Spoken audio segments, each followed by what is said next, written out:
As hy, dit is my vrou aan met 'n baber. Sy bring hom in, is nie kan nie vir julle sê hoe groot is hy is nie, seker maar hy is nie so groot nie. Maar hy's daar. Hoe voel hy vir jou, my lief? Redelijk. Ja, yes. Lekker man. As jy dit nou een plek is waar jy wil wees, wil jy hier by Braam se plek wees. Daar bo sy plekkie. En hier so onder, ja nee, jy sê ons is hier om die baber te vang en ek bedoel, tweede gooi, is my vrou aan en hier kom hy. Ok, en sy's nog steeds besig. En wat sê ons is visvang lief?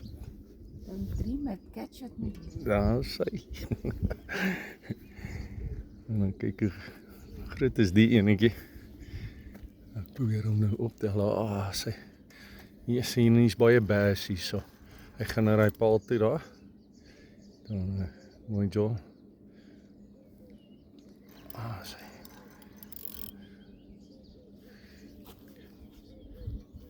Ja. Hy sal nou daar hardloop.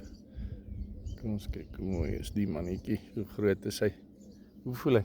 Jou arm sal seer. Ja, nog nie. Hy is so groot nie. Dis lekker trappies om nie af te klim en om te skep. Ek wil nou net eers 'n foto kry van hom hier van bo af. Hy gaan nou loop. Hy is 'n mooie. Dis 'n mooi. Mooie. As laat ek gou skep vir jou. Die eerste een vir die oggend. Bring hom hier na die rubber toe as jy kan. En dan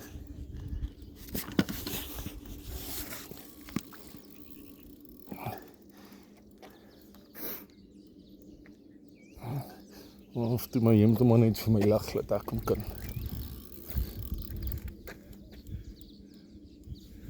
Ja, hemd om lag lief. Is dat mooi lig?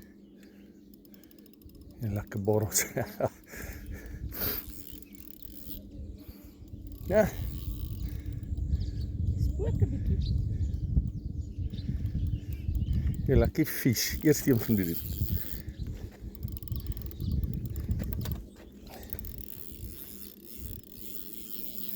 Maak hom bietjie vas voor. Dan gaan jy hom beter kan. Ja. Sy. Mooi my vrou. Dis hy. Baie mooi. Ek gaan net hierso. Ons hy 6.80. Lekker baber, my vrou. Dan 3 met catch it. Daar's hy.